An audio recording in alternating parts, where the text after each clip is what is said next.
again on reviewing the one before the last one recording, it's come to me that the child is not mesmerized by this world.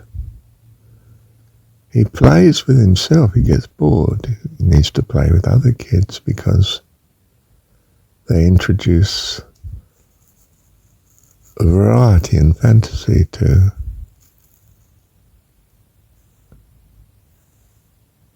his isolation.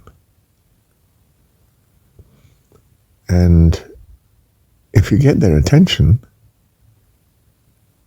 I think this might be a bit Steiner, this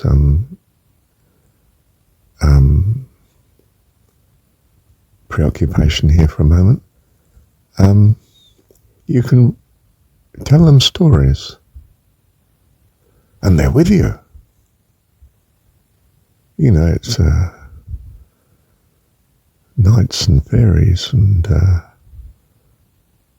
don't know, it's story time. And they're listening. And you got their attention. And if you throw yourself into the story, they're with you with it. Do you see they're in a much richer world? Dimensions of what we have access to in the imagination, and what we say is realities that are not real.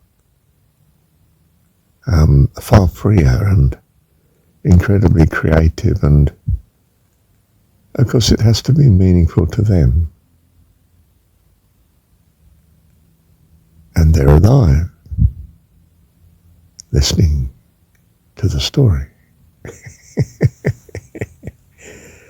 And if you stop and say, can we have another story? Oh, I don't know.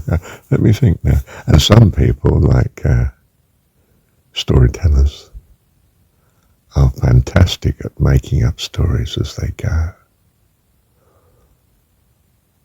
It's a gift that perhaps you've forgotten about. But normally mum and dad don't necessarily have this gift, so they read a story to you. Well, that's in a lovely human context.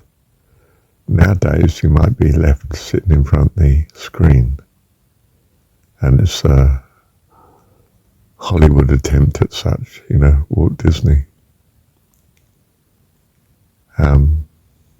But it still works.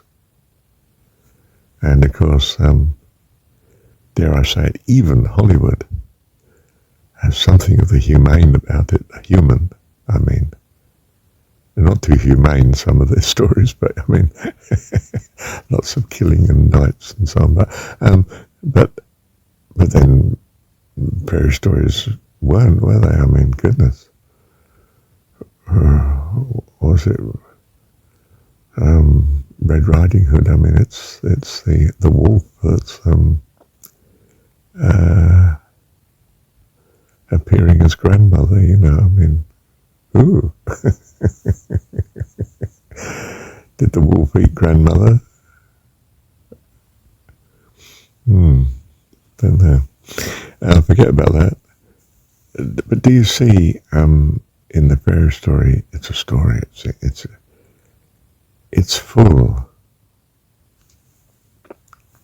I think what Steiner tapped into and realized was the incredible importance of childhood, which in the drudgery and busyness of material life, the adults had forgotten, and the kids are just left on the margin, and their experiences on the margin is forming what their future is. And of course, if it's random, their future could be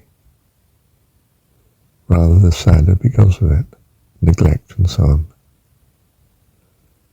And Steiner has something deeper than compassion. I think I mean something like a creativeness of God in him that he's in touch with.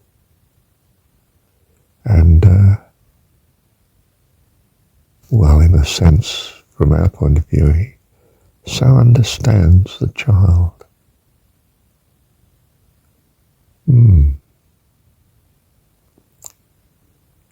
My girl, as you realise, is Aria. She's at Steiner School.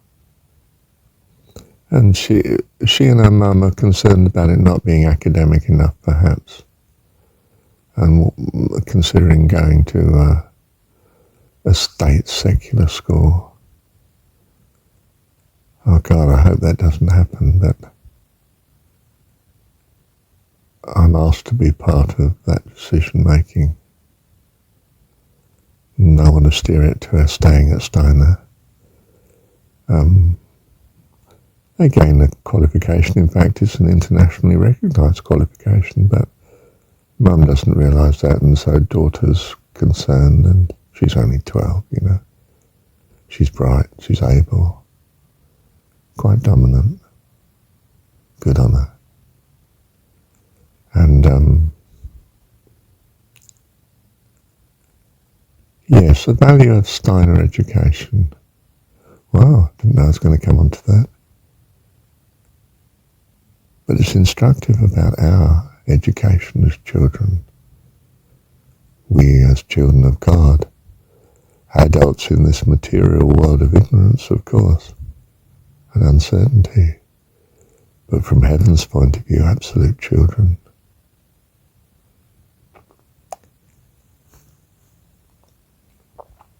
And we need to trust in the care of our parent, Dad in this case, Heavenly Dad. Just as a child, if they don't feel they're loved, I mean, to me, Mum was an angel. Not to Dad, she was a nightmare. Well, I loved her as well, but, you know, what a problem for him.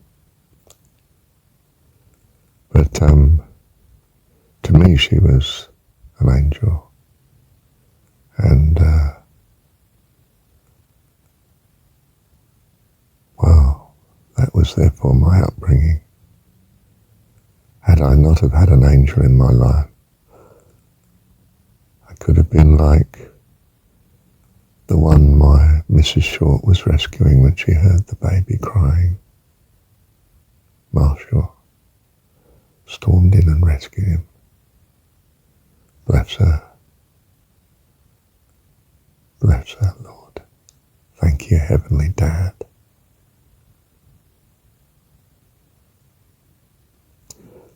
And so my life has been a continual rescuing of the dilemmas I've got into.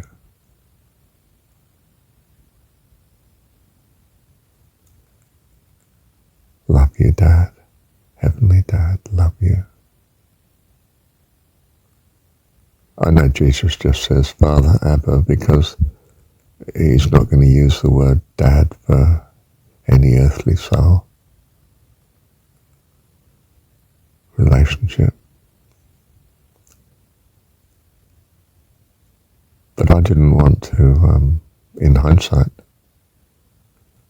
I didn't want my earthly dad to feel he's not loved and appreciated now, so I still refer to him as Dad, just as I refer to Mum as Mum.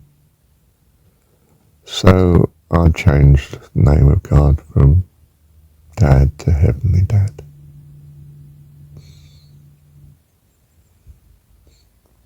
I think God understands. And if I'm wrong, well, he knows I'm kidding and he'll run with that. Love you, Heavenly Dad. Thank you, Dad. You see, the experience of love, whether it's Mum's love or falling in love, or anyone else's love,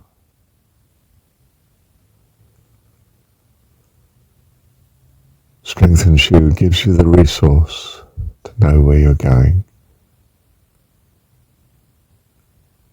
You know in your heart what you value. That's why it's so important to love kids. That's why it's so important to love adult kids too. Wherever they are on the childhood development to eternal life, it's so important to be loved.